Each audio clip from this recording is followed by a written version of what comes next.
Good afternoon, everyone. Julie Deanne here with Illuminate Your Life. We are here to shine your light. This beautiful, cool wind today and the sunlight. Let's talk about our wonderful emotions and how they allow us to enjoy life, but are also always speaking to us. So I would like to talk again about anger because it's so misunderstood, right? We think that our lower emotions, anything that doesn't feel good, sadness, depression, anger, frustration, all of that, we see them as bad. And society often, even though there is some talk today about encouraging us to express them, talk about our feelings, right? But we really don't go deep into why we are having these emotions and how to truly work with them, right? What's the point of them? I mean, yeah, we know we're frustrated, we're upset, we're angry, but why? Why are we feeling this? And how do we transmute that energy into a power? How do we turn our pain into our power? See, the point is, our emotions are serving us. They are a guidance system. They're our own internal guidance system. Our emotions are actually telling us what we're thinking.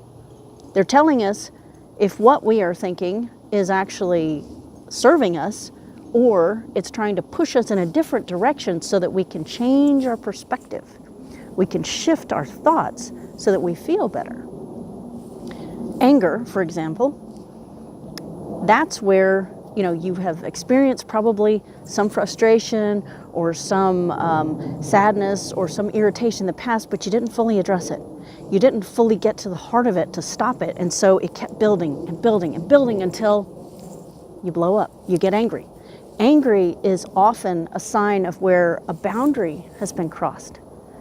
Some belief or some boundary within you that you believe someone has overstepped. They have gone too far. So I was reminded recently of an event that occurred many years ago when I was in a relationship at the time, and my daughter was very young. So this is probably more than 10 years ago. And I believe this is probably, I'm usually fairly slow to anger, but I believe this is one of the only times in my life where I literally was screaming at him, the top of my lungs. I mean, full out screaming. Probably part of the reason was because we weren't face to face. This was over the phone. I was in my car at the time. But I just remember I got so extremely angry that all the filters left. It was as if I was seeing red. And I was just screaming at him at the top of my lungs from within my car. When the conversation ended and I hung up the phone, I did end up crying. And then I felt much better. Right? It was all that pent up emotion, all the years of holding it in, of not saying what I wanted to say, of not speaking my truth, of not speaking up when I felt like a boundary was crossed, of not pushing back and saying, no, that's not my job, that's your job. Or no, that's not my responsibility, that's your responsibility. There were a lot of lessons that can be taken from that. But the biggest lesson that I'm here today to share that I realized was when we don't speak our truth, when we don't speak up for ourselves, on behalf of ourselves, right? We allow others to sway us into thinking or doing things that we may not fully be aligned with, we may not feel full like we want to do or that is right for us to do, and we don't voice it then or we don't address it then, that gets stuck in our bodies as a negative energy, as something unfinished, like unfinished business. And it begins to build over time. And eventually, it will come out. Whether it comes out as an illness or it displays itself as us continually repeating the same pattern of not taking the steps that we need to take, right? Like continuing to just bow down, to acquiesce to others, to not speak up for ourselves. over time, again, it's just going to build up and then it will erupt. And whether it is like an illness or an accident or something that we do or say, or we just yell, we just literally, explode in rage, it's going to come out. And it's going to be so much worse, right? Because when anything builds up, it gets to a tipping point and then it spills out like a waterfall. So much better to stop that dripping faucet early, right?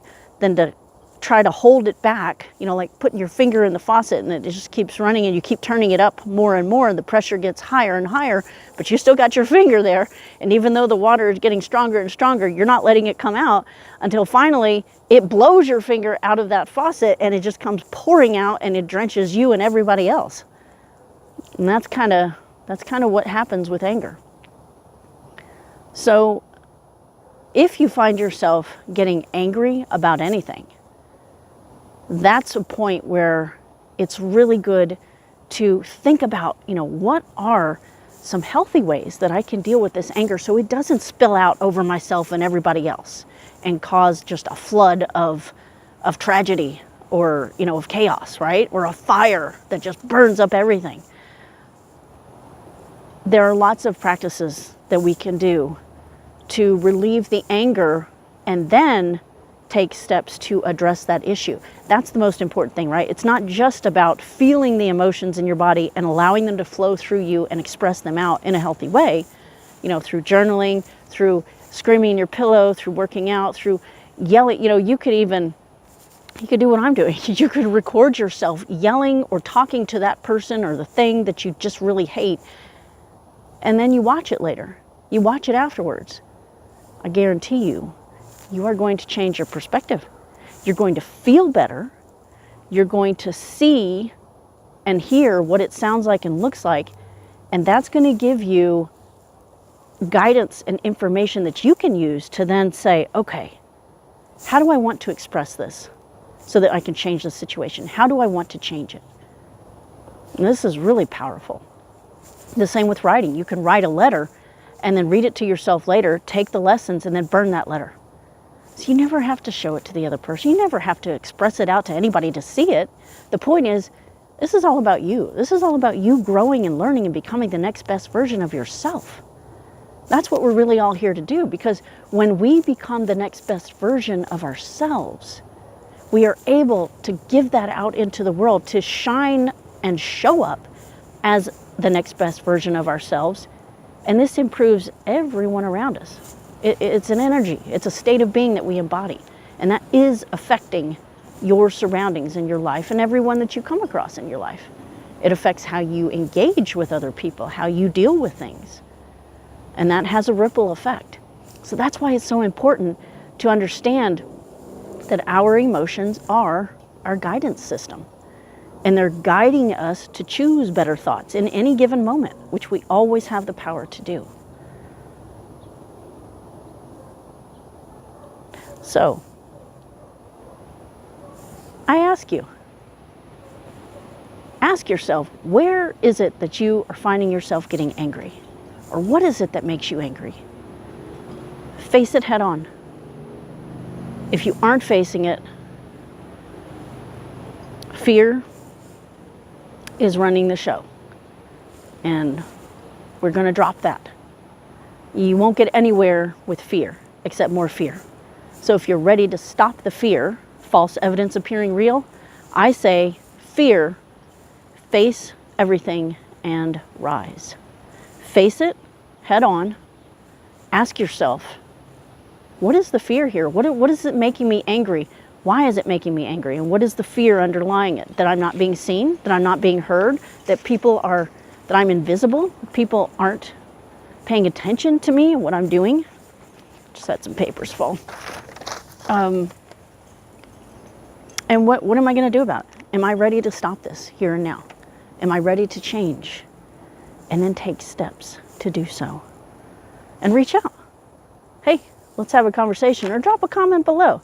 Let me know. Where are you feeling stuck with fear? And, would you like to change that? Would you like some help and guidance on changing that? You could drop a video or reach out to me. All right, be luminous.